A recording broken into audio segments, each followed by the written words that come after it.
Hey everyone! Today I'm going to show you how to make a purse for a stuffed animal. Now let's get started! I'm going to be making this out of some basic cotton fabric instead of usual purse materials like faux leather or vinyl, because they can be a little harder to find and are more expensive. So I wanted to show how to make a purse with pretty simple materials. Here are the patterns I drew for this. These are for the very specific purse design I came up with. And it was kind of inspired by Build-A-Bear purses that they don't sell anymore, but I just liked that style. So I first need to cut out all my pieces. I'm going to do the front and back one first and fold my fabric over so I can get two in one go. And all the other pieces are just rectangles, but I'll need one of the ruffle piece, one of the side piece, and two of the strap pieces. I ended up doing two straps, but it recently occurred to me that a lot of purses just have one strap, so I probably should have done that to make things faster.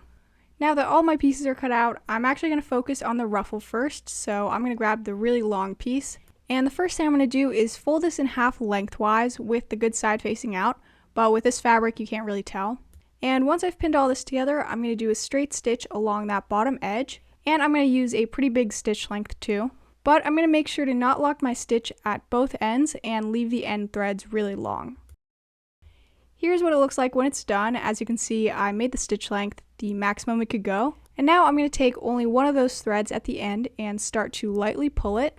And that'll make the fabric start to gather on the thread, and that's what's going to create the ruffle. So I'm going to keep scooting the gathered fabric towards the middle, and once I get down about halfway, I'm going to go in from the other side so I don't fray the edge too much. And this end, I forgot to leave the thread extra long, so I had to just pull on that tiny thread. But once I have the whole thing pretty evenly ruffled, I'm going to stop and trim some of the threads sticking out from the fraying edge. And if you want to try to prevent it from fraying more, you could always do a zigzag stitch along that edge. Now I'm going to set that aside for later and start working on the main part of the purse. I'm first going to fold it in half to make a little mark for the middle. And now starting on one far side, I'm going to make little pleats going towards the middle. These are pretty thin, so I'm probably only overlapping the fabric like 1/4 of an inch. And then I'm putting my pin in vertically to hold that in place. And then a little bit away from that, I'm going to do another one at the same angle so they're all parallel. And I had room for one more, but I tried to make sure it didn't cross over that middle line. Now I can repeat the same thing on the other side. After that, mine looked a little bit off. I think I messed up the spacing since it was my first try. But after I redo this, I'm just going to do a straight stitch along the top of this to hold in those pleats. You could also do a straight stitch down each pleat to really hold it in, but I liked how they kind of open up at the bottom, so I just left it like this. And after I did the same thing to the other piece, you may notice that you can see little holes where the pins were, and that's pretty common with cotton fabric like this, but to remove those, you basically want to just take a pin and start pushing the threads around to close up that hole. And that's pretty much all you can do, but I think it did help a little bit. Next, I'm going to sew on the side of the bag, so I'm going to start with the front piece, which for me is just the better looking piece. And I'm going to lay the side piece on top, good side to good side, and line up the edges. And then I can just pin them together until I go around the entire front of the purse. This can be a little bit awkward to pin and especially sew on, but once you turn it inside out, it will probably look fine. My side piece was really long, so I just trimmed off some extra and sewed along where I pinned. After that, it looked pretty good. I tried to preserve those pleats I did, but if it gets messed up, that's okay. And now I need to do the same thing for the back piece. You want to pin this together good side to good side again, so you'll want to have that first piece still turned inside out, and then just match up the side with the good side of the other piece. This one is probably even trickier to sew on than the last one, but at least it's the back side, so if it isn't perfect, at least it wasn't the prettier side to start with. After that, I turned it inside out and it was looking good, so next I can add the ruffle. I forgot to mention you could have also made the ruffle out of ribbon instead of fabric. But right now I'm kind of lining up the ruffle with the top edge of the purse to see if it's the right length. And since I haven't tied off the threads at either end, it's still adjustable. But once I've gotten it to the right length, I'm taking the threads at the end and tying them together, and that'll lock the length in place. Now I'm pinning that ruffle along the top edge of the purse, good side to good side.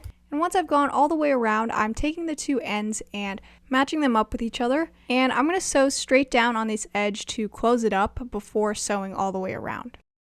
After that, the ruffle is fully attached, but it does kind of face down like this, which I don't want. And I want it facing up more, so to do that, I'm going to do a top stitch, which means I'm going to do a straight stitch right along this top edge where my fingers are pointing, and that'll hopefully make the ruffle stand up a little bit more. Now here's what it looked like when it was done. It definitely helped keep the ruffle up, and I did want some stitching on the outside of the purse because I feel like that shows a little more detail. But next I'm going to move on to making the straps. So I have my 2 strap pieces, and I'm first going to fold it in half, but good side to good side, and pin it together. And now I'm going to sew down this long straight edge, but I'm also going to do one of the short sides.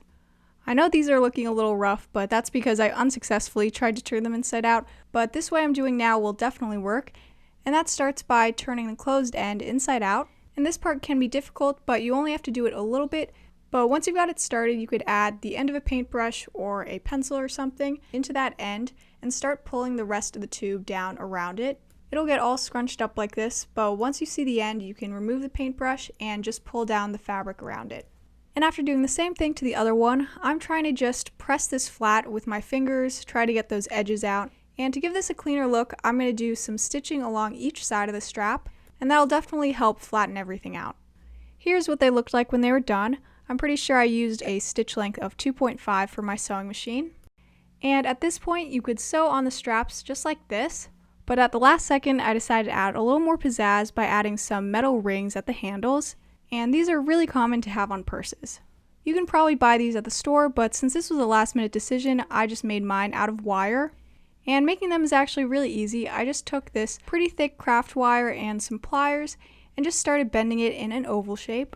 And I wanted the ends to kind of overlap in the middle so it could be hidden by the straps. But if I were to do it again, I'd rather have the ends not overlap. They should just meet exactly in the middle because the ends were kind of getting stuck in the strap.